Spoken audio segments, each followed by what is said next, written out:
Buenas noches, aquí es buenas noches, como veis por la ventana, que se ve todo oscuridad. Bueno, pero los que me veáis por el día, buenos días, y los que me veáis por la tarde, pues buenas tardes.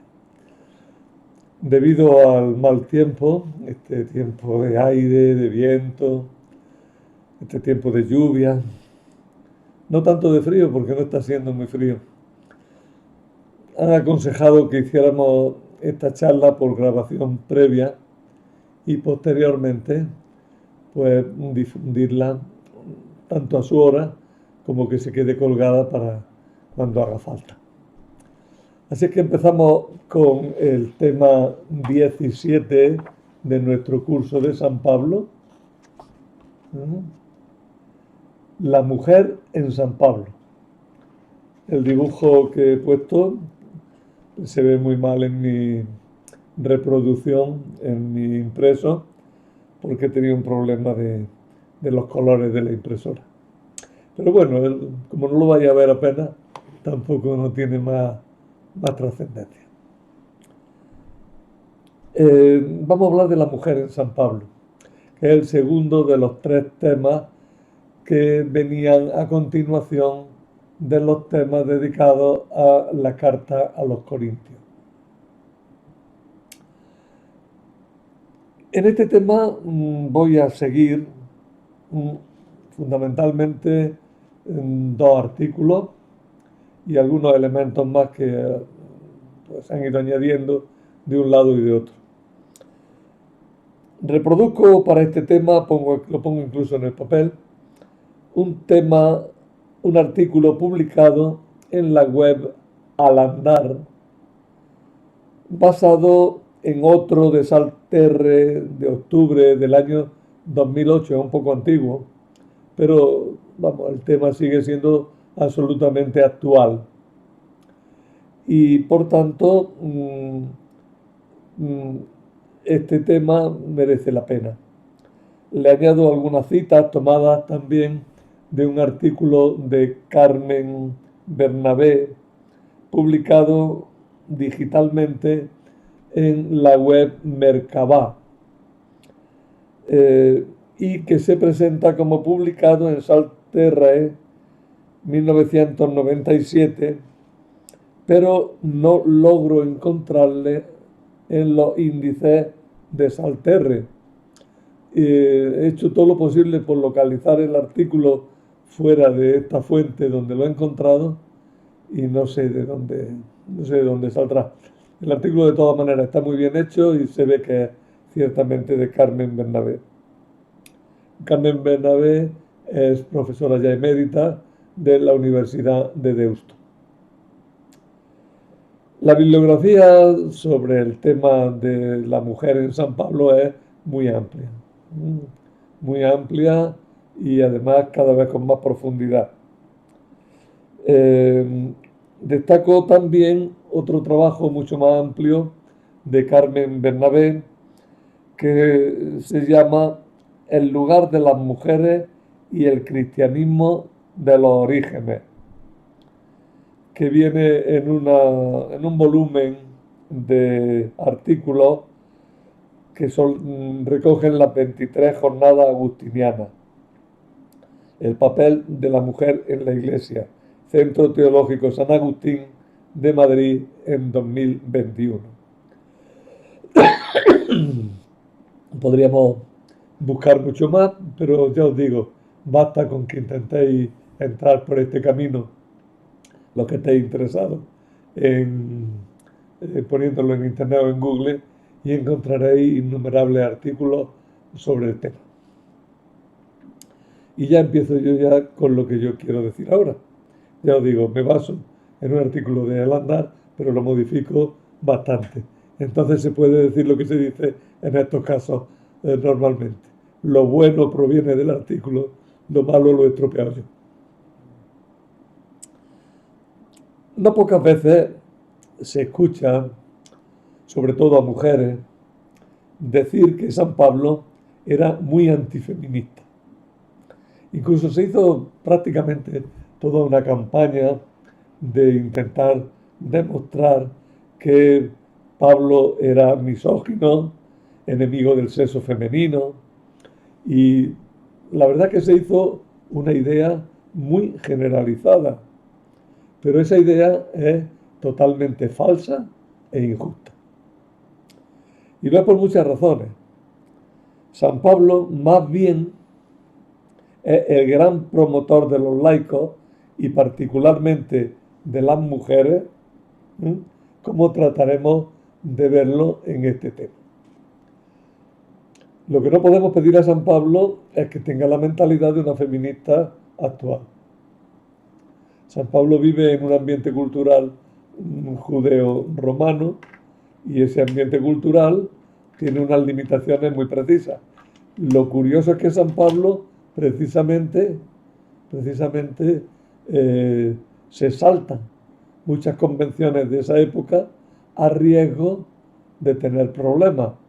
Por eso muchas de sus intervenciones, como ahora después veremos, van destinadas a evitar problemas con la sociedad circundante. Ojalá que, como hizo el Papa Francisco, los responsables de la Iglesia vieran cada vez más en San Pablo al gran apóstol del laicado masculino y femenino y trataran de imitarlo. Ya Santa Teresa de Jesús se vio frecuentemente criticada en su gran labor de reformadora cuando le exigían recogimiento, penitencia y oración. Y la acusaban de monja andarina, de monja que mejor se quedara dentro de su convento y no andara de un lado para otro.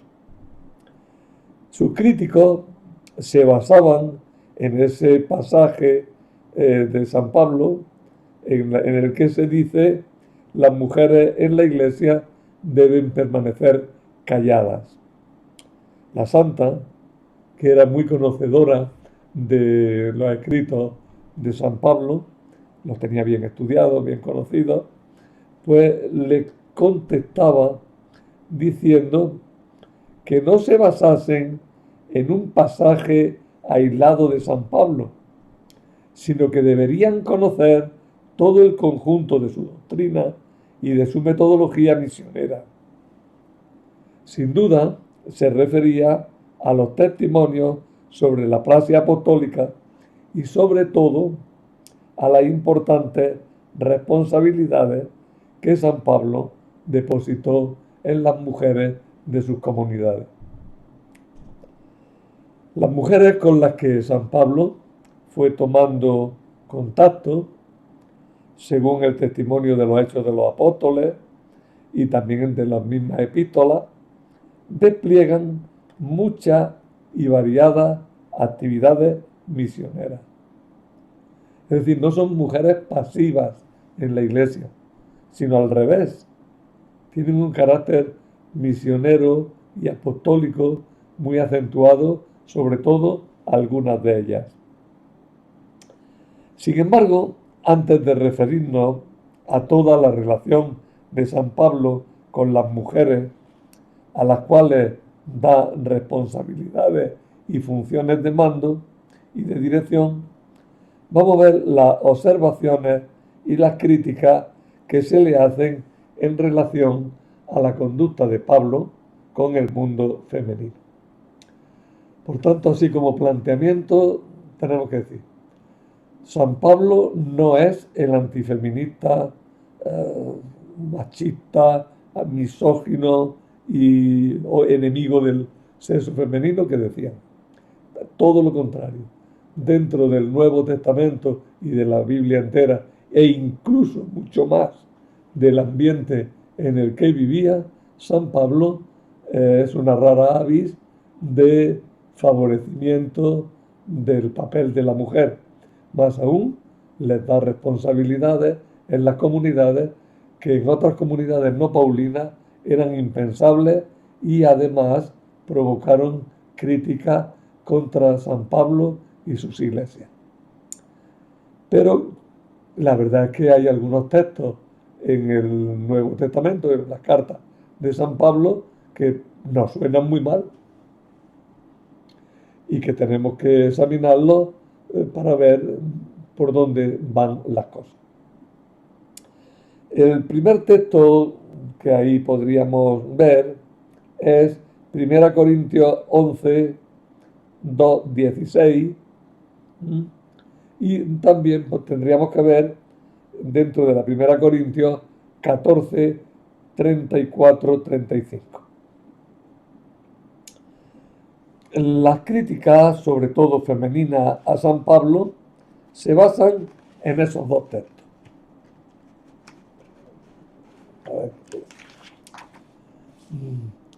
De la primera carta a los Corintios.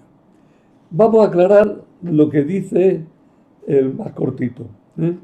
Es el segundo texto, 1 Corintios 1, 34, 35. 1, no, 14.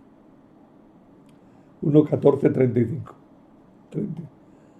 1, 14, 34, 35. Exigiendo a las mujeres que se callen en la asamblea de los cristianos.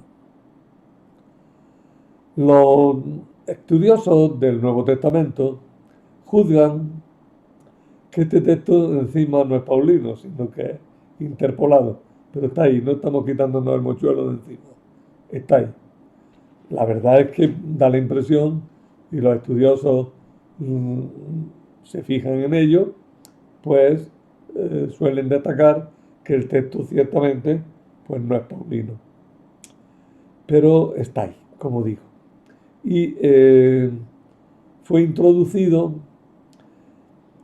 cuando él ya había muerto, en un momento en el que el antifeminismo ambiental tomaba fuerza y pretendía hacer que Pablo dijera lo que no había dicho ni se le había ocurrido jamás decir. También en la epístola primera de Timoteo 2:12 tenemos indicios de volver atrás los pasos, llegando mucho más lejos de lo que había entrado el mismo San Pablo, ¿no? Por tanto, hay que tener cuidado y ver las cosas con una cierta perspectiva cronológica. San Pablo interviene en un mundo que es muy, muy patriarcal y muy cerrado a lo femenino. Sus comunidades son hasta cierto punto bastante abiertas en lo feminista, pero eso les parece excesivo a otros predicadores y a otras comunidades que van a intentar corregir a su manera lo que ellos piensan, lo que habría dicho San Pablo, y por eso le achacan a San Pablo cosas que él no habría dicho nunca. En la epístola de Timoteo 2:12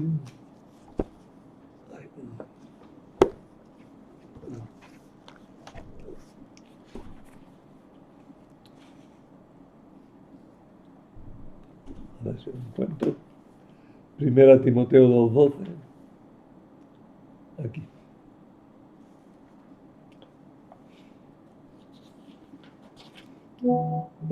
Leemos. Es que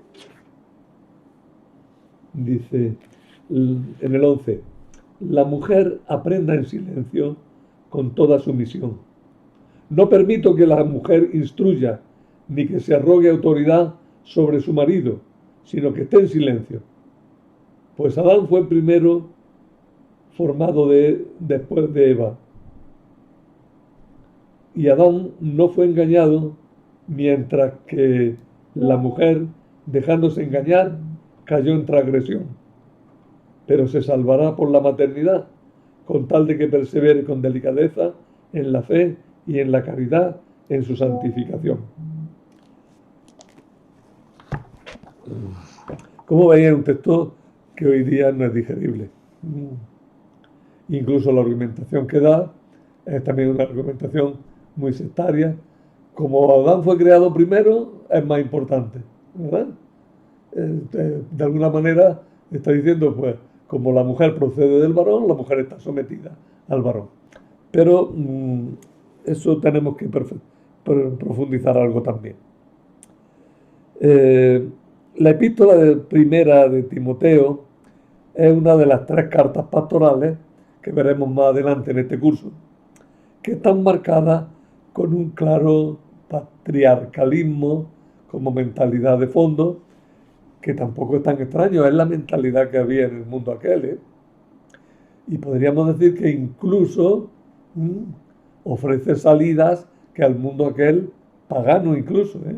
No solo el mundo judaico, sino el mundo pagano, pues no se le ocurriría nunca. Más bien lo que parecía es que los cristianos eran los desvergonzados. Y claro, las cartas estas pastorales, que son ya posteriores a San Pablo, pretenden remediar un poco lo remediable, según ellos pensaban, y intentan parar los entusiasmos iniciales que rompían con la cultura ambiente. Bueno, pues esta epístola es una de las 3 llamadas pastorales que están marcadas por un claro patriarcalismo en muchos aspectos, por la presión del ambiente cultural propio de la época. Estas cartas no son de San Pablo, sino de discípulos suyos que pretenden continuar y prolongar su pensamiento adaptándolo a las circunstancias nuevas en las que se movían las comunidades cristianas de los años finales del siglo I. Claro, el autor de los discípulos que compusieron las cartas pastorales, poniéndolas a nombre de Pablo, se dan cuenta de que lo que Pablo movía y había dirigido y había encauzado aparecía como demasiado atrevido y demasiado rupturista en una sociedad que era mucho más conservadora, mucho más patriarcal de lo que nosotros podemos siquiera concebir. Ahora veremos algún ejemplo en una cita que aduce Carmen Bernabé más adelante. Es notable el notable grado de igualdad entre hombres y mujeres que se dio en las iglesias fundadas por San Pablo no duró mucho, lamentablemente. O sea, vamos a partir de esto, que es que todo la verdad. San Pablo crea unas sociedades, unas comunidades, una iglesia muy igualitaria. No hay hombre ni mujer, dirá. Pero es que tampoco hay esclavo ni libre. No hay judío ni gentil. O sea, se acaba con todo sistema de separaciones, de desigualdades fundamentales y básicas que controlaban pues, la existencia de las personas en el mundo helenístico y romano, en el mundo greco-romano y también en el mundo judío. Esa ruptura en todos esos ámbitos fue inaceptable y entonces vemos cómo enseguida se intentaron hacer correcciones a esa postura paulina. Vemos en las cartas pastorales cómo las mujeres son reducidas al silencio. Un silencio que lamentablemente iba a durar 20 siglos. Porque es verdad, salvo casos muy puntuales dentro de la iglesia, como puedan ser Hildegarda de Bingen, Santa Teresa de Jesús, o Santa Brígida, o Santa Catalina de Siena, pues mire ustedes, se me acaban los nombres, ¿no? De mujeres que fueron muy protagonistas a lo largo de la historia de la iglesia, ¿no? Luego, ya más recientemente, se iban apareciendo pues todo este grupo de grandes fundadoras de congregaciones, que así como disimuladamente, pero ya actúan con gran libertad y con gran seriedad y con gran responsabilidad en la iglesia. En la iglesia paulina había mujeres que dirigían las asambleas de oración, mujeres profetas, diaconisas, líderes femeninos capaces de explicar con mayor exactitud el camino de Dios, como lo hizo Prisca con relación a un misionero de tanta influencia como lo fue Apolo, según nos cuentan el libro de los Hechos de los Apóstoles 18 y 26. O sea, no perdáis de vista esto. En la iglesia paulina hay mujeres con responsabilidades. Por supuesto que no entro ahora en si eran cargos ordenados sacramentalmente o no. La Iglesia parece que ha venido optando a lo largo de los siglos que estos cargos y estas tareas no tenían carácter sacramental. Y cuando hablamos de diaconisa, por ejemplo, no nos estamos refiriendo a personas que hayan recibido el sacramento de la ordenación sacerdotal, sino que serían mujeres asistentes dentro de la Iglesia. Como ese tema ahora mismo es desbordante y además genera innumerables pasiones dentro de las discusiones intraeclesiales, mejor es que lo dejemos nosotros también de lado, entre otras cosas porque hay que saber mucho y hay que tener muchos más puntos de referencia de los que yo tengo como para poder intervenir con cierta seriedad en el tema. Lo que digo es, y lo vuelvo a repetir, en las comunidades paulinas aparecen mujeres con responsabilidades encargadas por Pablo. Y esas responsabilidades luego se vieron mal, porque son responsabilidades de dirección de la oración, de asistencia como diácono. Diácono que significa servidor. Y como líderes. Y luego tenemos casos como este de Prisca, que es muy curioso, que con toda valentía se enfrenta con el predicador famoso, este Apolo, que era un hombre de mucho prestigio, de mucha seriedad, de una cultura muy grande, y le enseña con mayor exactitud el camino de Dios. Es una frase tomada de los Hechos de los Apóstoles. Pues bien, aunque en principio, el principio de la igualdad total de todos los fieles se seguía afirmando, es un principio fundamental al que no podemos renunciar. Ante Cristo, hombres, mujeres, esclavos, libres, jóvenes, viejos, listos, torpes, de un país o de otro, de una raza o de otra, de una categoría social o de otra, de una casta o de otra, todos ante Cristo somos iguales. Eso no lo podemos perder de vista nunca, porque es la gran aportación cristiana. El ser humano no se puede clasificar en unos que son de una forma y otros de otra. No. Los seres humanos tenemos una igualdad básica fundamental, que se basa en que Cristo ha asumido nuestra naturaleza humana, la de todos. Pues bien, ese principio de la igualdad total de todos los fieles, la primitiva iglesia se afirmó con mucha fuerza y cuando murió Pablo se seguía afirmando. Sin embargo, el ambiente patriarcal, los prejuicios ancestrales contra las mujeres volvieron a hacerse muy presentes en la praxis diaria de todas las comunidades cristianas. Y empezaron a que intervengan lo menos que puedan, porque para eso ya nos bastamos los varones. En el caso que nos presenta 1 Corintios 11, 2, 16, se trata de un conflicto que a nuestra mentalidad actual nos parecería intrascendente, aunque ahora se ha renovado mucho con todo el problema del islamismo, que es la cuestión del velo. En aquel tiempo, además, ese tema del velo tenía mucha importancia. Tanto en la cultura judía como en la griega y romana. y estaba en relación con la obligación que tenían todas las mujeres decentes, y hay que recalcar esto de decentes, ¿eh?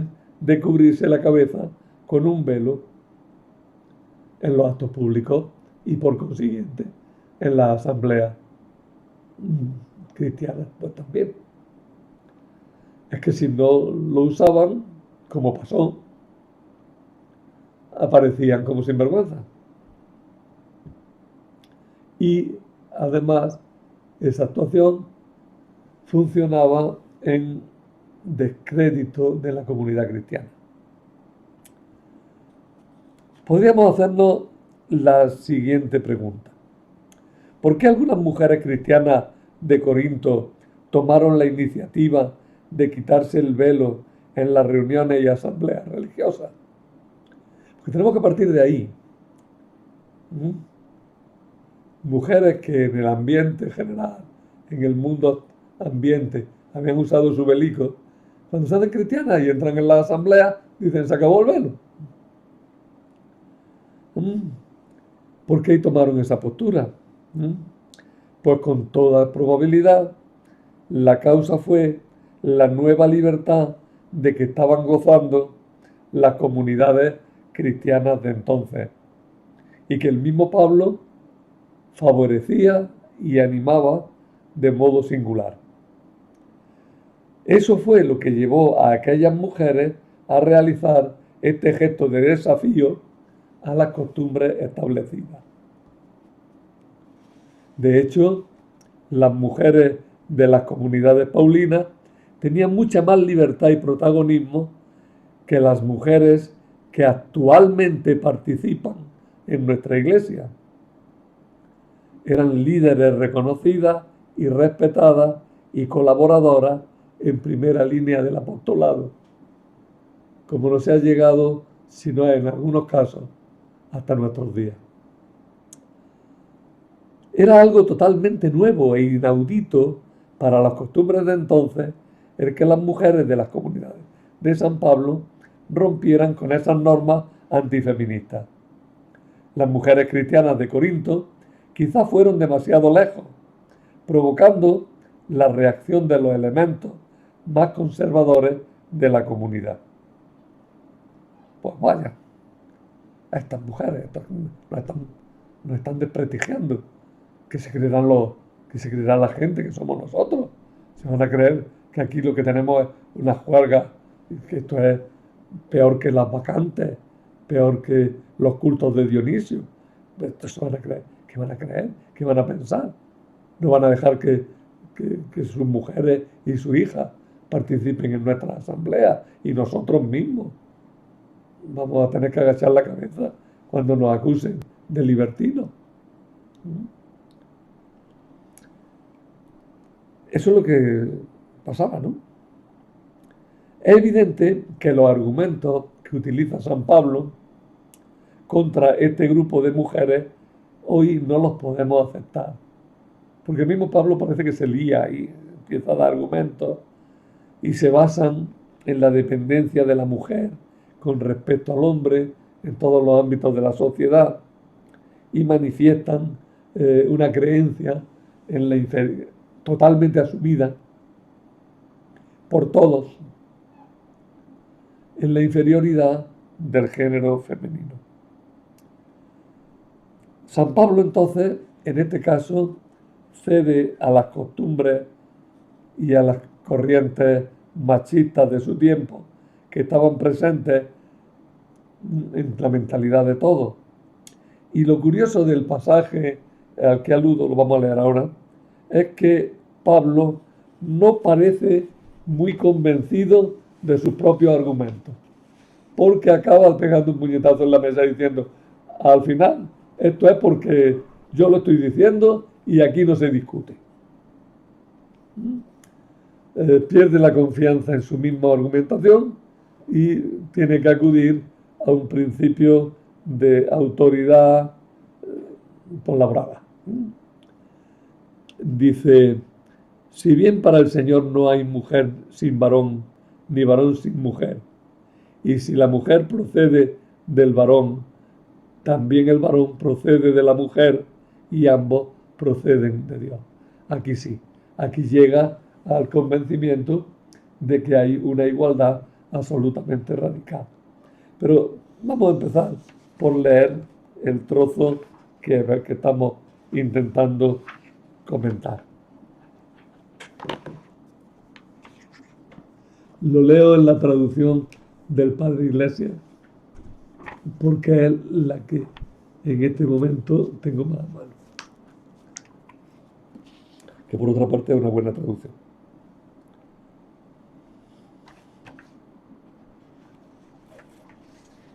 Que quiero ser exacto y no veo los números. Sí, 16.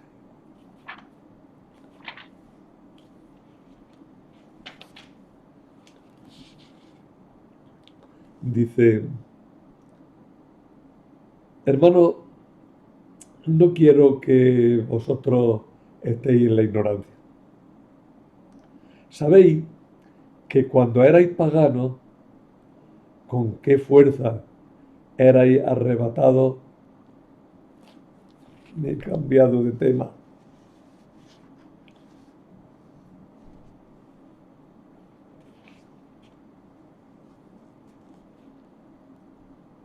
Aquí, ahora sí. Es 11. Os alabo porque en todo os acordáis de mí, y tal como os las transmití, mantenéis las tradiciones. Es decir, San Pablo le ha dejado una forma de comportarse, un reglamento, unas normas de comportamiento que se han hecho tradicionales. Y ahora añade, quiero que sepáis que la cabeza de todo varón es Cristo. Cabeza de la esposa, el marido. Cabeza de Cristo, Dios. Todo varón que reza o profetiza con la cabeza cubierta, afrenta su cabeza. Y toda mujer que reza o profetiza con la cabeza descubierta, afrenta a su cabeza. Pues es exactamente lo mismo que la que se ha rapado el cabello. Pues si una mujer no se cubre la cabeza, córtese también el cabello. Pero si es vergonzoso para una mujer raparse los cabellos o afeitarse la cabeza, cúbrasela. El varón, por su parte, no debe cubrirse la cabeza, siendo como es imagen y esplendor de Dios, mientras que la esposa es esplendor del marido. Pues el varón no procede de la mujer, sino la mujer del varón. Pues incluso no fue creado el varón a causa de la mujer, sino la mujer a causa del varón. Por eso la mujer debe tener sobre la cabeza un signo de autoridad a causa de los ángeles, aunque en el Señor ni la esposa existe sin el marido, ni el marido sin la esposa. Pues como la mujer procede del varón, así también el varón existe gracias a la mujer. Y todo viene de Dios. Juzgad por vosotros mismos. ¿Es decente que una mujer rece a Dios con la cabeza descubierta? Y la naturaleza misma nos enseña que si un varón lleva el pelo largo es una deshonra para él, mientras que si una mujer lleva el pelo largo es una honra para ella, porque se le ha dado la cabellera como un velo. Pero si alguno se empeña en discutir, digo que nosotros no tenemos tal costumbre ni la iglesia de Dios. Anda, que acaba bien, ¿veis? Ha estado dando un montón de razones. Se volvía para atrás, se volvía para adelante. Cuando se ha dado todas las razones, dice, bueno, la verdad es que esas razones no valen, que aquí somos todos igual. Y entonces intenta otro camino de argumentación.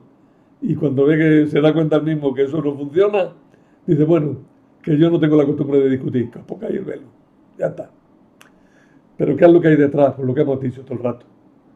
Lo que hemos estado diciendo todo el rato. Que si no se ponían el velo para asistir a la asamblea, aparecían como unas desvergonzadas. Y eso lo vamos a entender bastante bien con un texto que os he puesto al final en la hoja, en la última hoja. Ese que va en el recuadro, que es el que os voy a leer. Es un texto pagano, ¿eh? No es un texto judío, ni un texto cristiano, no, no, todo lo contrario. Es un texto totalmente pagano. ¿Eh? Dice, Gayo Sulpicio se divorció de su mujer porque la sorprendió fuera de casa con la cabeza descubierta. Es una pena dura, pero no ilógica. La ley, dijo él, prescribe que solo ante mis ojos puedes mostrar tu belleza. Si tú, con una provocación innecesaria, invitas a mirar a cualquier otro, eres sospechosa de falta. Es la argumentación de los, de los islamistas actuales, ¿no?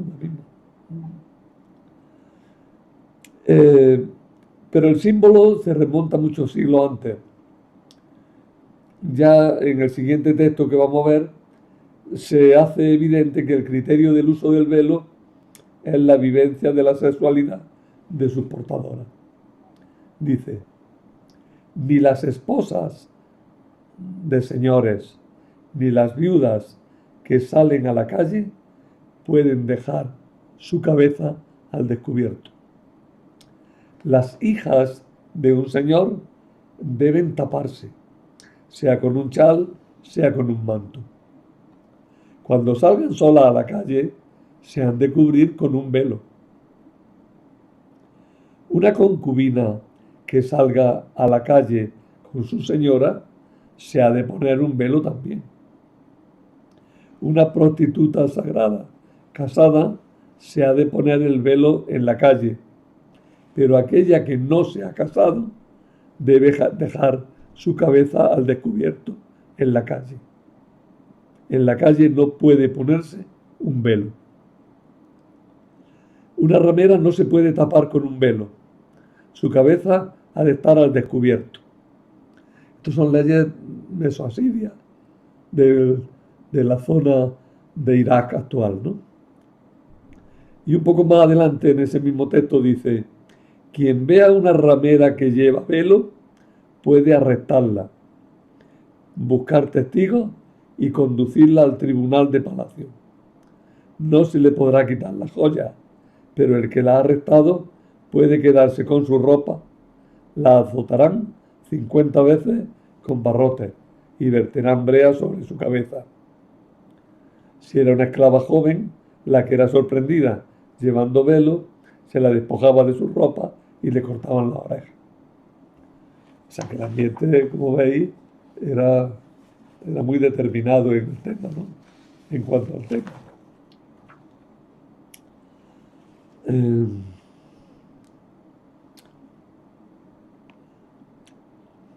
Es evidente, como hemos visto, que todo este conflicto estaba relacionado con la unión entre la cultura tradicional y la novedad del Evangelio predicado por San Pablo.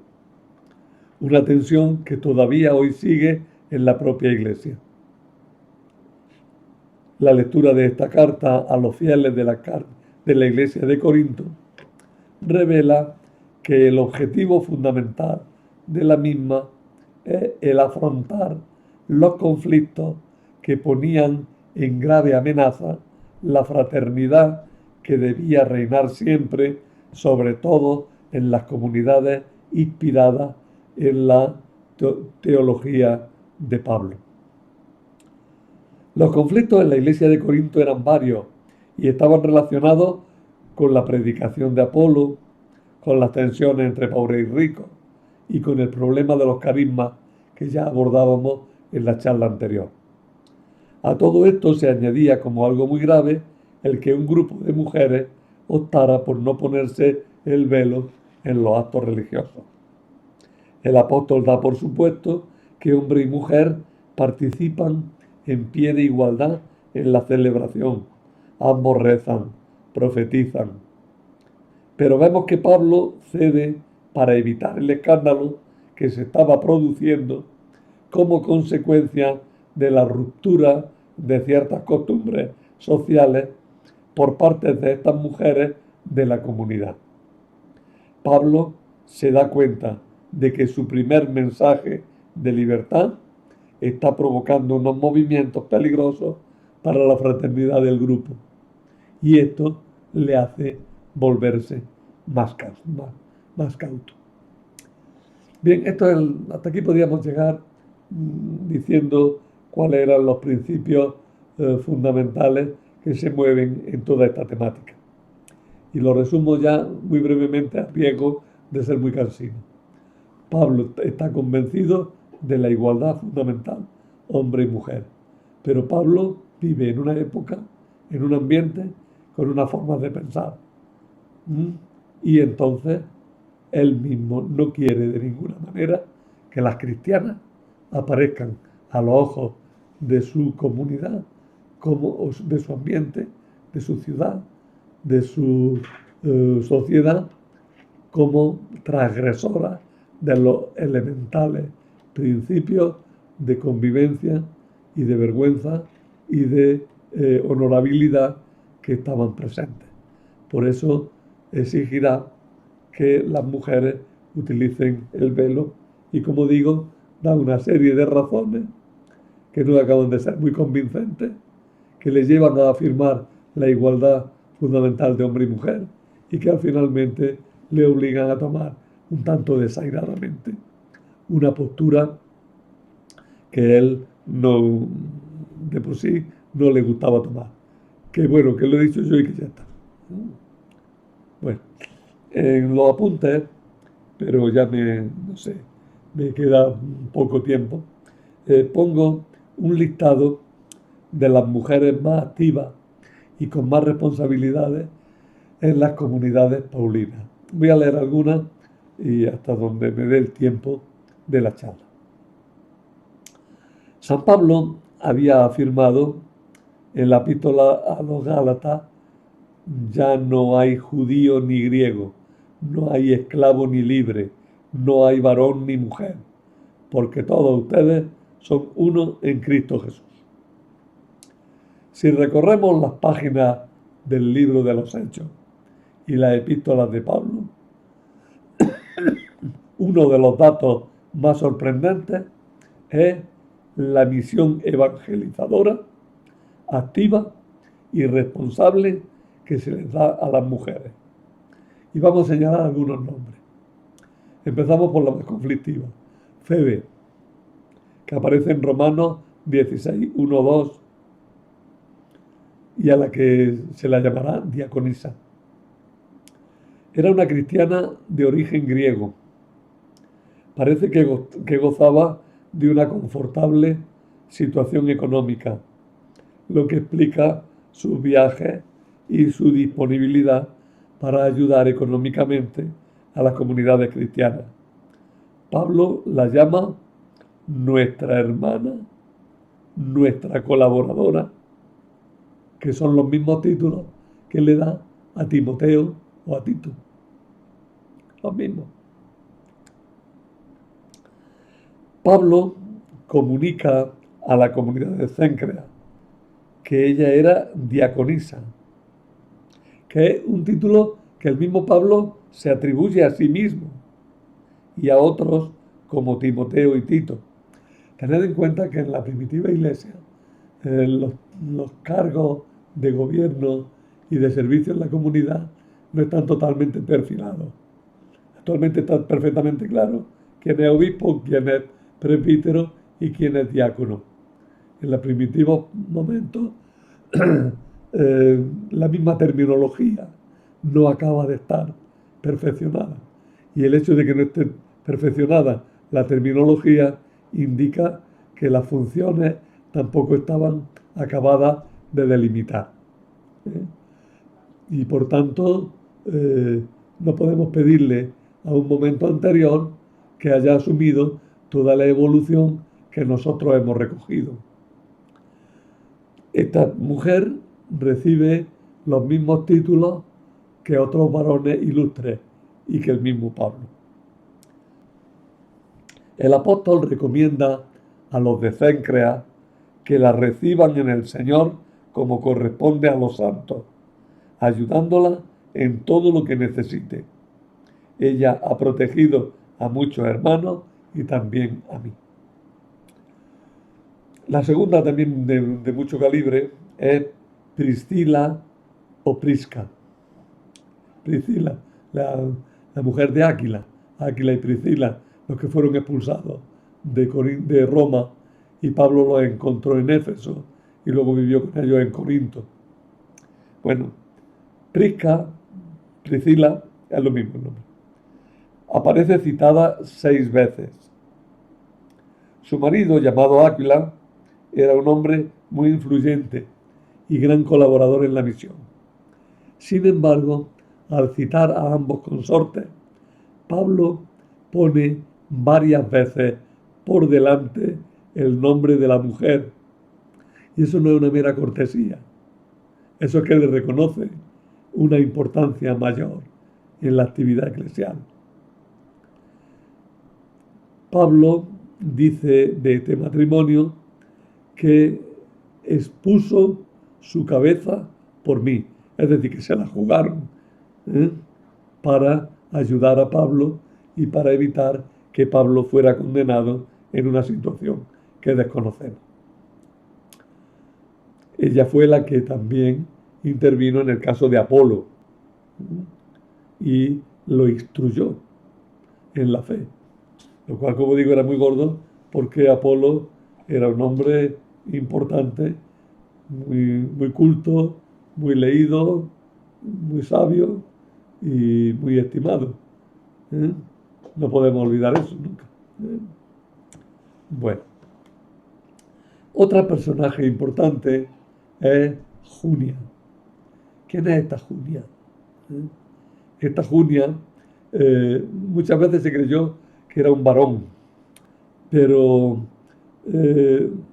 aparece ella con su marido Andrónico y a ambos les dice, Pablo llama a Andrónico y Junia los llama apóstoles insignes, que es también el título que recibían los 12 y algunos otros grandes colaboradores como Tito o Epafrodito. Pablo se rodea siempre de colaboradores y colaboradoras que van a constituirse en enviados oficiales de la comunidad. Luego tenemos también a Lidia, la mujer de Filipo, que fue la primera cristiana europea por predicación de Pablo, ¿no? Bueno, de eso hablamos después. Bueno, no, ahora sí. Lidia era comerciante en telas preciosas. Ella trabajaba la púrpura. La púrpura era tela muy cara.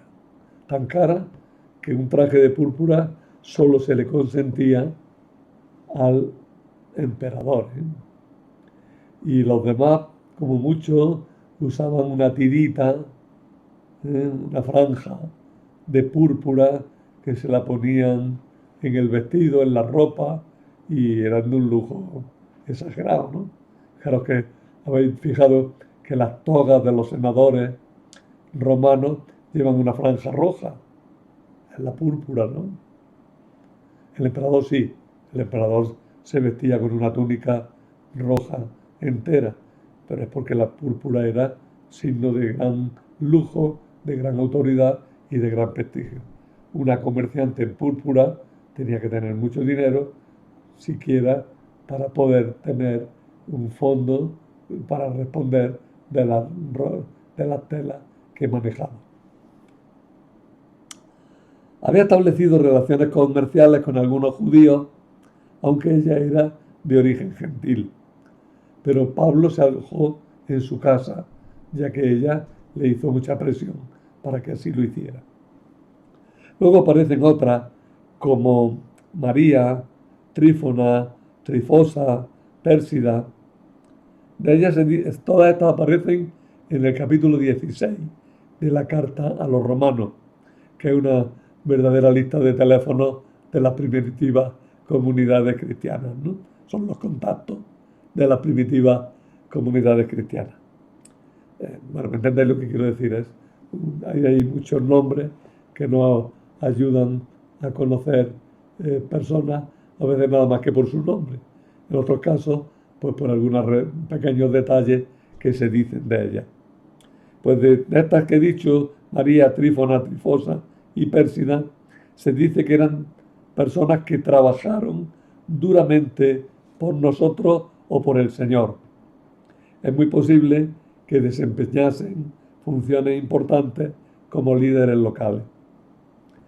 Otra mujer es Apfia, que es mencionada en la carta a Filemón. Pablo la llama hermana, igual que a Febe, y por esa razón ha de interpretarse que era una estrecha colaboradora de Pablo.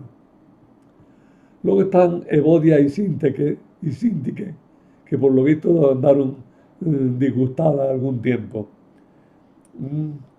Pero San Pablo habla bien de ellas. Dice, hombre, que son mujeres que han colaborado bien por el Evangelio a mi lado, a hacer lo posible porque se acaben las diferencias que hay entre ellas, ¿no?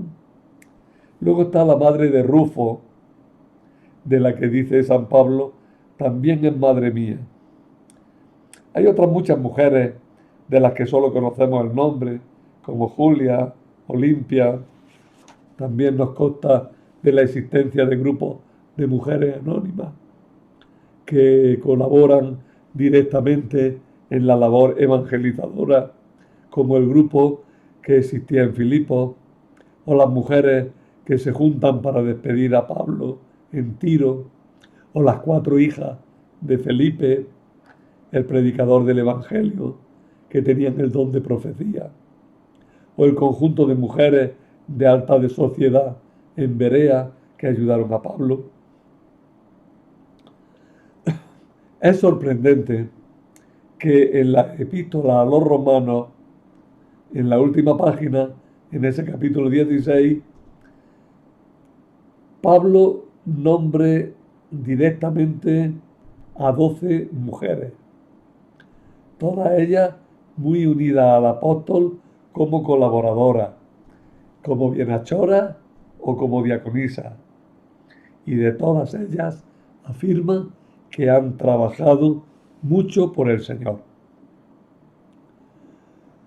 Llama la atención que Pablo envía esta carta tan importante a los cristianos de Roma cuando todavía él no conocía Roma.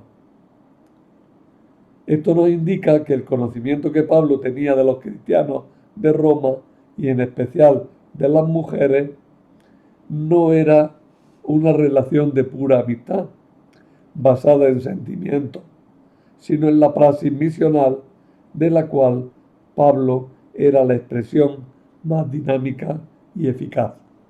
Sin embargo, de este argumento tengo que hacer una pequeña corrección. Y es que el capítulo 16 de la carta a los romanos, según muchos, en realidad era un trozo de una carta enviada a Éfeso y que por lo que sea, al final acabó compilada con el resto de la carta a los romanos. Sea lo que sea, en ese trozo se nombran a 12 mujeres colaboradoras de Pablo, con títulos que reciben los varones colaboradores de Pablo y de las que se afirma que han trabajado mucho por el Señor. Acabo ya. La praxis misionera de Pablo confiriendo importantes responsabilidades apostólicas a mujeres, a pesar de la visión tradicional opuesta, es una llamada a dejarnos cuestionar y a apostar también nosotros actualmente por una iglesia menos patriarcal y más integradora. Es desde una participación de la mujer mucho más acogedora y con funciones importantes desde donde puede venir la auténtica renovación de nuestra iglesia. Así lo entendió el Papa Francisco cuando a algunas mujeres le ha dado puestos de primerísima fila en la curia Vaticana y en el mismo gobernadora.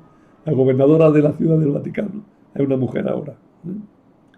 Por tanto, el Papa empezó por dar cargos importantes porque se dio cuenta de que será la práctica la que al final nos lleve a una teoría correcta. El artículo cita a Salterre Juncal Guevara, que es profesora en Granada, como la que propone la mayoría de las ideas que he desarrollado en este tema. También os digo esos libros de Carmen Bernabé. Y os cito también de camino esa revista Al Andar, que es la que aparecen muchos artículos bastante abiertos, con bastante buen humor, con simpatía y con verdadero cariño a la Iglesia, aunque desde postura bastante aperturista. Y nada más.